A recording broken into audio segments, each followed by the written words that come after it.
Michael Lafito, good morning, good afternoon, wherever you're watching, wherever you're listening to. Some of you are watching live, some of you are, of course, listening to the podcast. Another episode of Luxury Specialist, and we are so excited to be coming to you today. We have a lot to cover.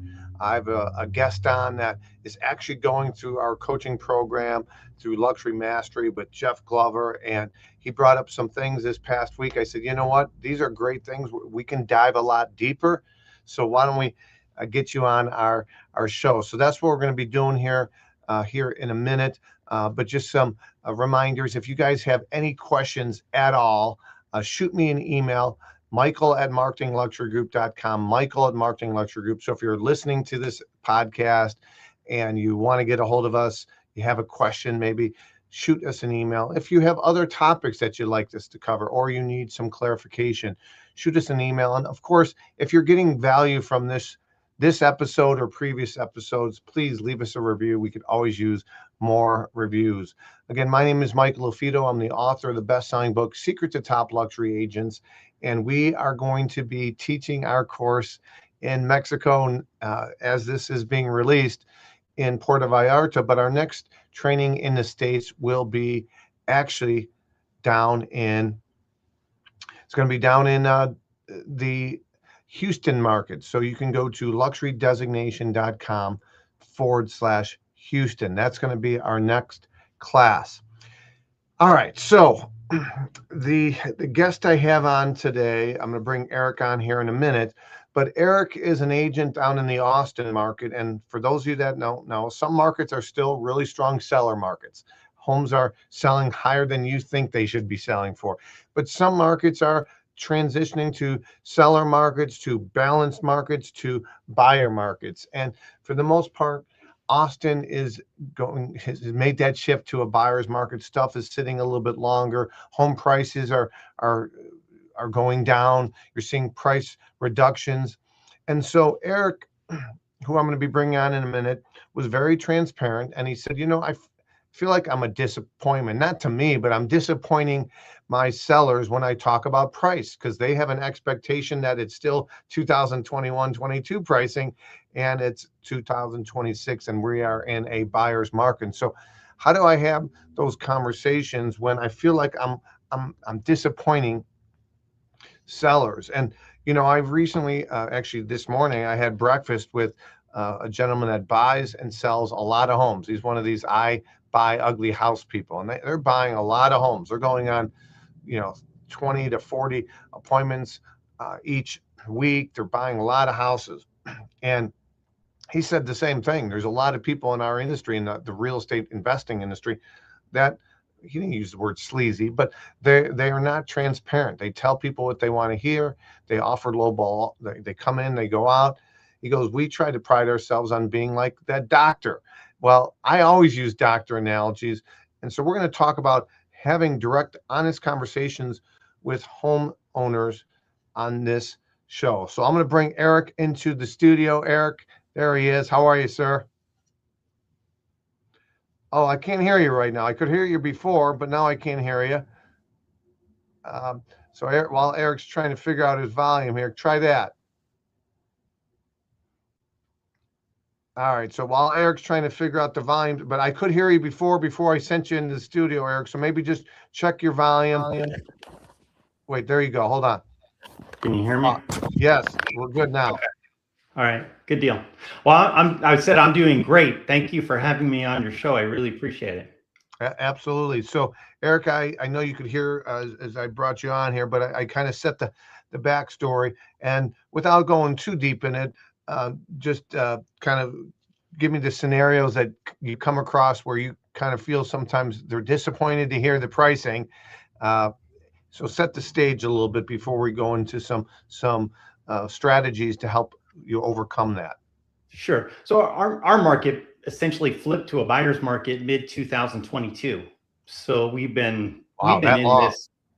Oh, sure. Yeah, I could show you some charts that are, you know, we went from selling homes that I would list for $600,000 and an investor, you know, would pay $700,000 sight unseen, right?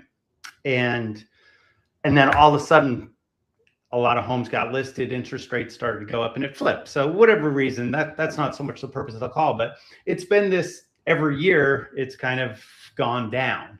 And sellers, of course, I think it's human. They remember what that house across the street from them sold for back in 2021. They may not remember the finishes and the market conditions and all that, but they've become anchored to those prices. Yeah. And almost everybody will tell me, well, I knew things weren't as good as back then, but I didn't realize how bad it had gotten. And so that house that I would have sold for 700,000 today would only sell for 5. Okay. And so it becomes now when I say I'm disappointing people, so I really appreciate you calling me out on it.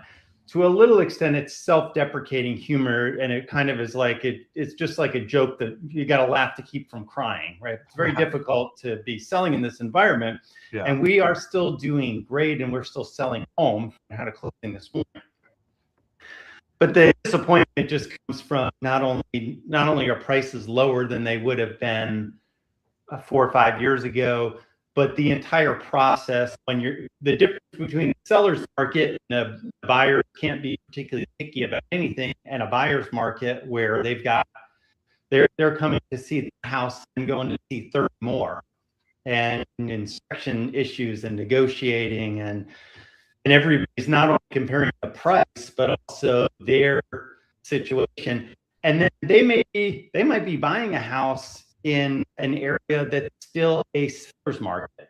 Yeah. So we run into that a lot. So they're selling in a buyer's market, getting not top dollar, the opposite of it, and then they're in a bidding war, paying above asking. Yeah, we're seeing that sometimes in our market as well, even within submarkets. So and I appreciate the context. So bottom line, your market has been down. It's been down for a while, but they still remember that, oh, I had it appraised at this price, or the neighbor across the street sold. So how can you, I like to use doctor analogies. And so for those of you that are just joining us, I like using doctor analogies because I don't know about you, but, I have, my parents are getting older. There's some medical stuff going on. I want somebody to bottom line it to me, give me worst case scenario, but also give me hope. What do we have to do to get past this, right? And so I love using doctor analogies. And so when it comes to pricing, and just like that investor I mentioned that I had breakfast with today, he lets them know, like, listen, if we're going to be that simple, easy, I have this right in front of me, but we're going to be that was easy, that simple, easy button for you. You pick your closing date, the terms, but here's our price. Well, we know that vast majority of sellers are driven by finance versus terms, right? In other words, most sellers want top dollar versus ease of sale. They want both, really. They want it to be ease of sale and top dollar. But in your market, it's not going to be top dollar. And so you need to, and so the purpose of bringing Eric on today is because I know a lot of agents struggle with this. We don't like disappointing people, right? At the end of the day, that's really what it's about. You don't want to be a disappointment. You want to be able to pleasantly surprise people. There's nothing better when a seller says, I'll accept X, and you're not going to blow the deal, and you go back to them and say, hey, listen, if you can come up, I know we can get a deal. And then you go back to the sellers and say, hey, good news. I know you said you'd take 600. I got you 610. Are you okay with that? Wait, what, you sold? He goes, why? Like, I've done that where sellers are flabbergasted, but in a good way. Like, you just got me more than I was excited at the 600. And so that's how you get referrals. That's how you get raving fans. You get your 5-star reviews. You get repeat business. The flip side of that is being the disappointment call, where it's the market ultimately, as you know, so blame it on the market. The market dictates price, right, Eric? So it's no different than this canvas behind me, the Ferrari Speed Cost or the Prove It Wrong. I could have $1,300 in that Speed Cost canvas, and I go to sell it on the open market. I might get $2,000 for it, but I might get $300. Ultimately, it doesn't matter what I paid for it. It matters what it's worth today. Okay, just like the stock market. The stock market, you bought Dell. I'm invested in XAI. I could buy XAI before IPOs at $90 a share at IPOs, and it goes up, it goes down to $9. Well, am I still chasing that $90 a share? Only it's worth $9. like it's only worth what it's trading at market value today. And so that's really important to use, whether it be, that's my stock analogy example, but the other would be the doctor analogy. And so, shoot it to me straight, right? Using that medical terminology, shoot it to me straight. I had a client, I was selling their home. It was a $3 million plus home. He owned multiple properties. He didn't live in this home in Naperville, Illinois, that many months out of the year. It was holding him back. He wanted to buy and travel the world. He was, in his 70s, travel the world with his wife, go to Europe, and this was holding him back. I know it. I knew what the issue was. It was very personalized, needed to be painted, needed to update a little bit. He told me he would die in that house before he painted it. I'll die in this house before he painted it.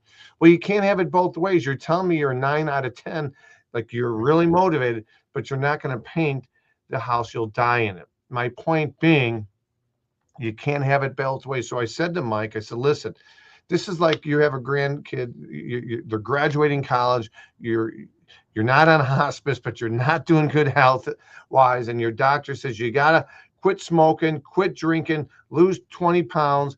And if you really want to be at your granddaughter's graduation, you'll do those things. Otherwise, you'll make excuses up for it. So I'm your doctor. I'm going to give you the prescription on how to lose the 20 pounds, how to look healthy, how to feel energetic so you can be at your granddaughter's graduation. If you decide not to implement, well, that's on you. So same thing, Eric, you are going to give a proper diagnosis. You're going to show them plenty of comparables of here's all the data. I know you said the one across the street sold a few years back. Well, it was a little bit larger. Okay. It had been updated. Well, that same one today, even though it sold at 600, then it would probably sell for 575. Well, yours is 10% smaller, and yours backs up, to a street. Theirs backed up to the field. And so properly educating them, trying to get the emotions out of it. And I like spinning it like when you bought a home, what was important to you. So having these conversations, it's not easy, but managing expectations before the they hire you, once they hire you, and throughout the process. About pricing, another example too, Eric, is we're going to have discussions on pricing consistently. Now, there's a lot of agents that will tell you what you want to hear to get the business.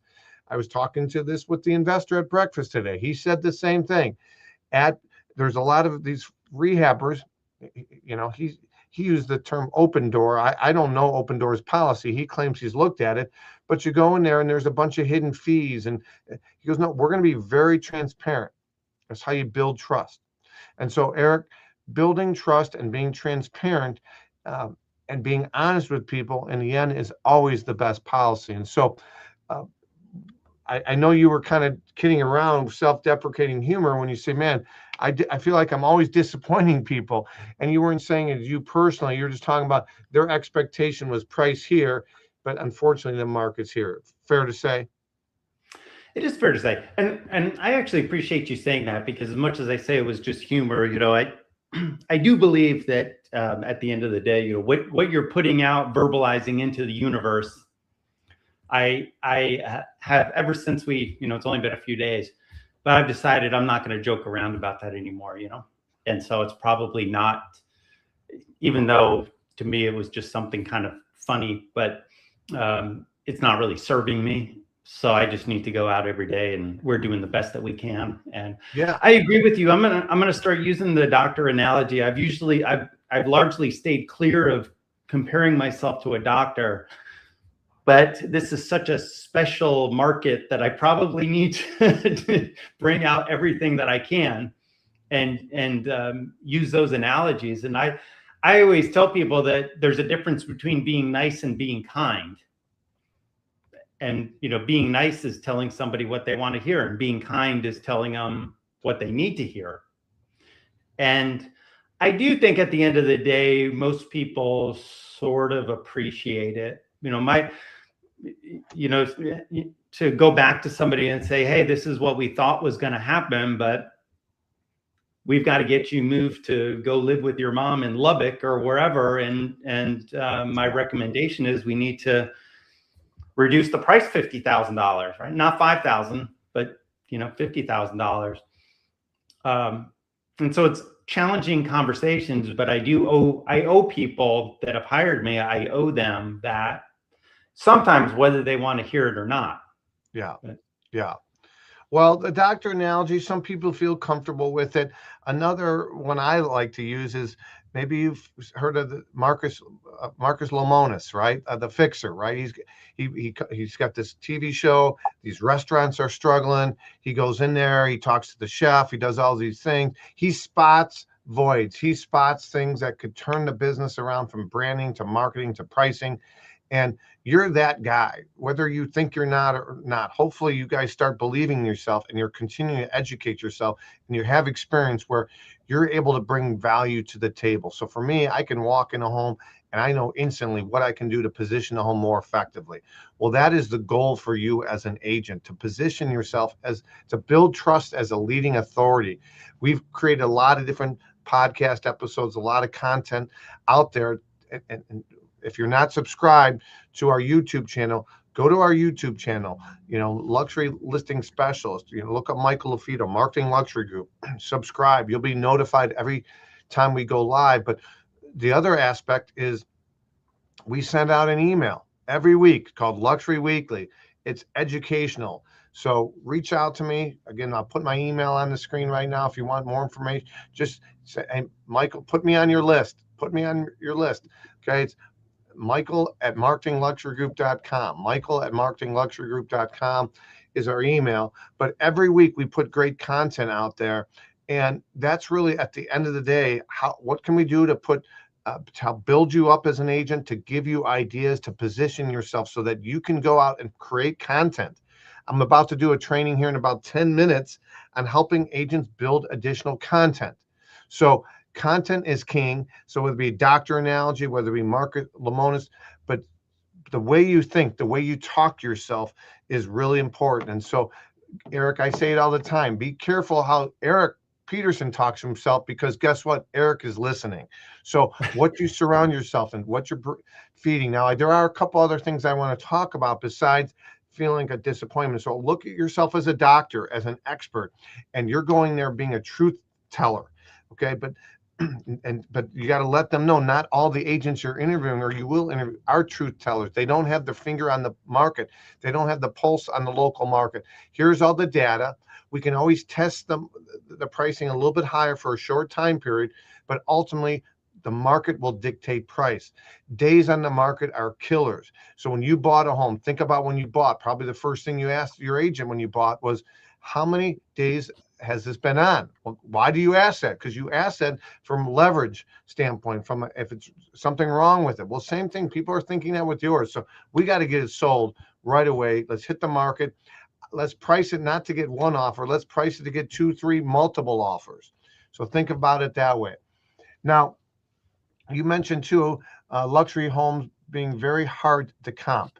And I just want to talk about that today. That's the other thing I want to spend a couple minutes on in today's episode. So the first part of it was, Eric had a tough time, maybe the way he talked to himself, but more importantly, how can he position himself to have those difficult conversations with homeowners that still think their home is priced at X when it's only should be priced at Y. So again, using doctor analogies, using the data, tell them, listen, I'm not going to tell you what you want to hear, but what you need to hear.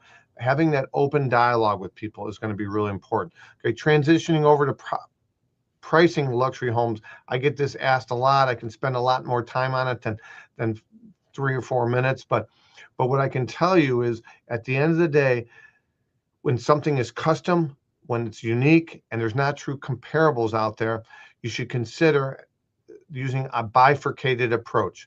Bifurcation is a term that real estate appraisers use, where let's say it's an 8,000 square foot home and there's no 8,000 square foot sales of similar price. It's going to be $1 million plus, okay? 2 million, 3 million, fill in the price. It doesn't matter what the price is. It's all local. But it's going to be a unique price, and there's not a lot of data out there. Use the bifurcated approach.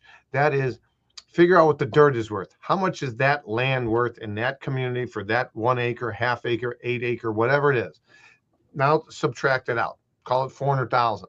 Okay. So now that land is worth 400. And again, how do you determine that? Talk to appraisers, look at comparables. That could be a whole nother episode. Let's say it's worth 400 grand. Now look for other 8,000 square foot sales. Now you might have to go 20 minutes away, 30 minutes away, the other side of town with other school district. Look at that sale. Sold for 1.8. Okay, well, how much was that dirt worth? Again, similar sized home, similar age, similar finishes. So the structure itself is a comparable, but Mike, it's a different town. How do I comp that out? The bifurcated approach. Your land is worth 400 grand on the one you're trying to comp out. What was that sale? It went for 1.8. Oh, that's on Lake Michigan, Mike. That's a 750 to 800,000. Let's call it 800,000. So that sold for 1.8, $800,000 lot. Yours is 400. So you're going to have to do the pluses and minus 400 grand.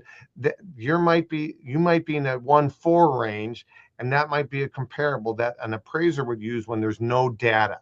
Okay, so don't come prepared with comps if there's no comps. You're going to insult them. I like to tell them, address the elephant in the room. Hey, you might be talking to another agent. They come in with their binder and their CMA. We don't come prepared with the CMA when it's a unique custom built home like yours. I'm touring it for the first time. This is the first time I'm seeing your millwork, your custom fireplace, this. You know, you're hyping up the home, and tell them if another agent comes prepared with a price, walk them to the door, because there's no comps. This is unique. Here's how I'm going to use it. And then explain your pricing model. For me, if I was having a heart-to-heart true conversation with you, Eric, and you're the seller, I would tell them, I'd say, we use a bifurcated approach. Yes, do we look at price per square foot? It's a factor. It's not a big factor with custom homes, but it's a factor. And then I also, based on 25 years of experience specializing in this price point, I also look to see if there's any voids in the market. And based on experience, I'm going to come up with a range, and we'll work on what the best go-to-market strategy is based on your timing and your motivation and what's important to you. But ultimately, the market's going to let us know if we're priced right.